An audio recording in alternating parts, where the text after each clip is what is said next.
Hey everyone, Dan at Bushcraft. Well, this is part 2 of the loadout of my Get Home bag.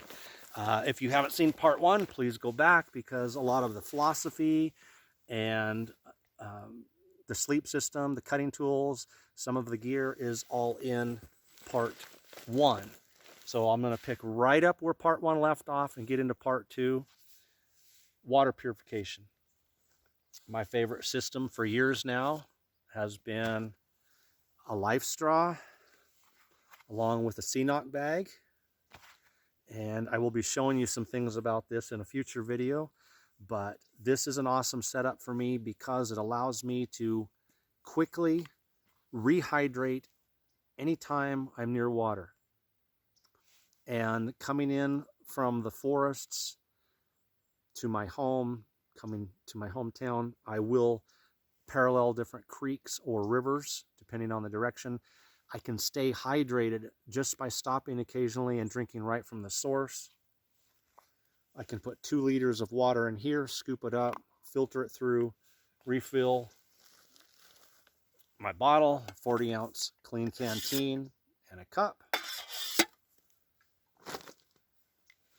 Or the nice thing about this, and I have used a Grail, but another reason I like this is I have the 40 ounces of water in my cup, and I'm in a region where there's not going to be as much water. I have a gallon of water in my vehicle.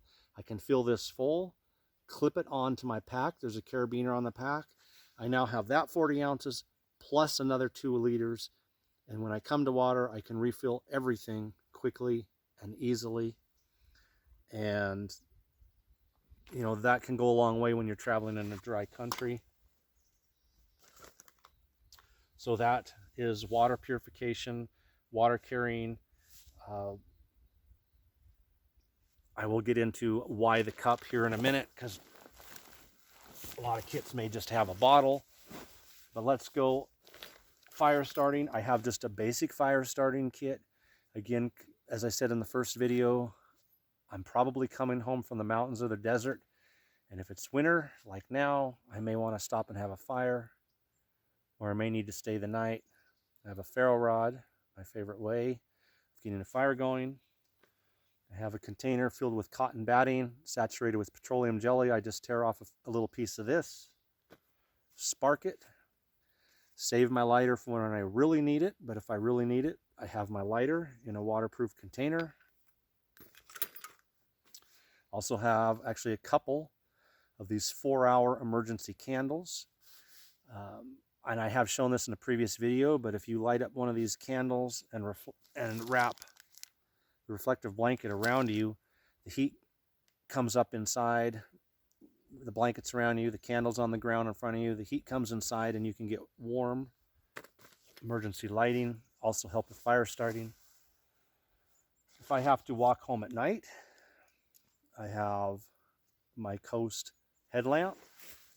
I just recently did a review on this for you guys. Go back and check it out. I've put the model in the description. I believe it's FL78. Sometimes I get my numbers mixed up on these. But this one I like because I have a separate button for the white and a separate button for the green and the red. So if it's a situation where I just don't want to be seen, I'm traveling near civil unrest, and I want to make sure I don't trip over something, I've got other options besides bright white with a little backup Olight, which doesn't have the color options, but it gives me a little backup light around camp if needed. This really plays into the civil unrest thing. I'm paralleling a road, walking home, and I'm back off the road far enough to where I can not be seen if I don't want to be. But if I want to try to get a ride or something, I can come out to the road and I see a roadblock ahead. Something's going on. I want to know what's going on from as far away as possible. I don't want to be seen before I know what's going on and then end up maybe being detained or having my pack searched or whatever. So A small pair of compact binoculars gives me a way to check out what's going on out in front of me before I get up there, before I have to be seen, or before I travel all the way over to that place just to find out I can't get through it.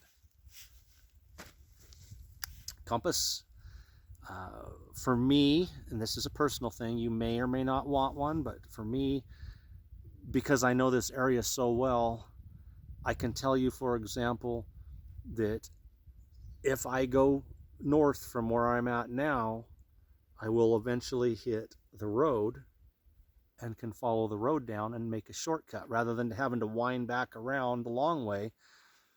I want to make sure that I continue to go the direction I need to go, and that if I'm crossing through valleys or something, I don't end up taking a right or a left and getting off track.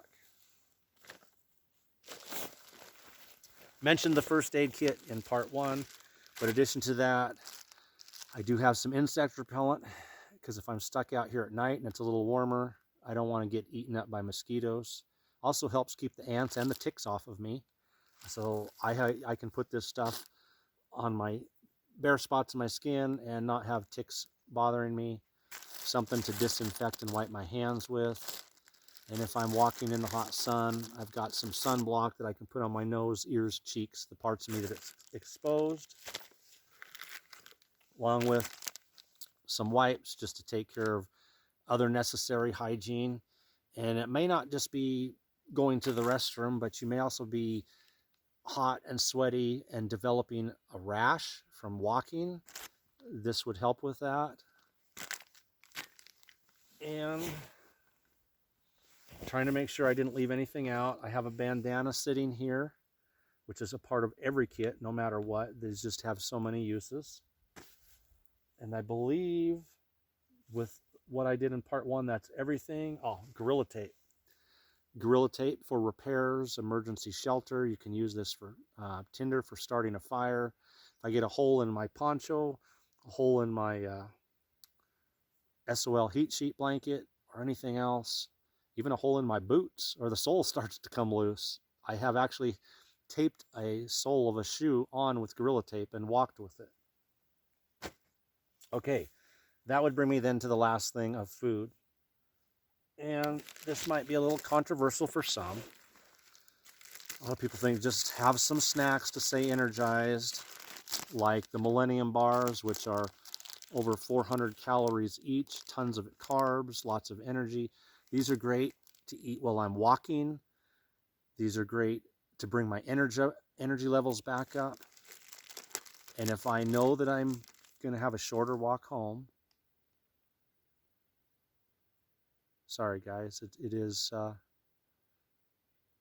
is hunting season out here, and so I am in an area where I saw no camps or no hunters, but if I hear something and I want to make sure I'm talking loud, hello, there's a human out here, that I'm aware of my surroundings. But anyway, these are great. And the other food items, along with, like I mentioned in part 1, with other gear, I can just take out, leave behind, and just take a couple of these with my water, and I'm good. Personal experience is, if I have to stay the night, I don't want to go to bed cold, and I don't want to go to bed hungry if I don't have to. And a hot meal helps with that. Something that's even a little spicy, like this cheesy beef enchilada stuff from Mountain House. The spices, you know, help with warmth. So I want to sit down. I've got my little Esbit stove. I'll use 2 of the tabs. As long as I've got plenty of water, or I'm near water, and up here I would be. There's creeks all around. There's springs. I know where they're at. I put water in my cup, boil water, put it in the bag, and have myself a hot meal before I settle in for the night. That's going to help me sleep. It's going to help me stay warm. It's going to help me get going in the morning, waking up feeling a lot better than if I woke up cold and hungry. And then if I do stay the night, so that I'm not eating up my Millennium Bars, I got some granola and blueberries. I can have a quick breakfast, finish my walk home. I've got the Millennium Bars, a little plastic spork, And that's pretty much my philosophy behind the food. And again, I can leave the Mountain House meals sitting in the truck and just take the Millennium Bars. If I know it's a short walk home, I think that covers everything as far as the gear goes. And things, as we test things, as I put myself into some survival situations, I actually have a Stellar's Jay on a branch right behind me watching me.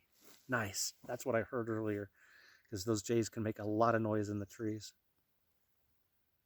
If he gets closer, I'll try to get him for you guys. But anyway, just to get back, I have all the stuff that I believe that I would need for a good, in good times or in bad times. That may change as we get out here and test stuff and run through some scenarios. And again, anything I don't need can stay in the truck. But I would rather have it with me to start with than have it at home and be just miserable because I failed to bring it. Let me pause you guys for a minute here and see if there's anything else. Okay, last thing, I failed to mention, it's still in my pack. I have some large Ziploc bags that are empty. They can be used to pack out my trash or anything else. I don't want to just leave that stuff laying around. So my empty Mountain House, even in a get home situation, I can smash those up, put them in my Ziploc bag, put them back in my pack and not leave a bunch of trash behind. And if for some reason I come across a resource that I feel I want to carry with me, some berries, for example, whatever, even additional water carrying, those Ziploc baggies have a lot of use. So Dan at Ochco Bushcraft, everyone, this is part 2. If you haven't seen part 1, please check it out. Next time you come back, we're going to have some of this equipment out, some of this gear out, and use it. We're going to run through the different kits. I'm going to show you how I would use the kukri and the knife, how I would use the water purification system, how I will use the sleep system, and so forth. We'll go through the different parts, show you why I chose them, how I would use them, and then we will get into some situations where I actually am using them because I'm deliberately going to strand myself. Take care, everyone. Stay safe.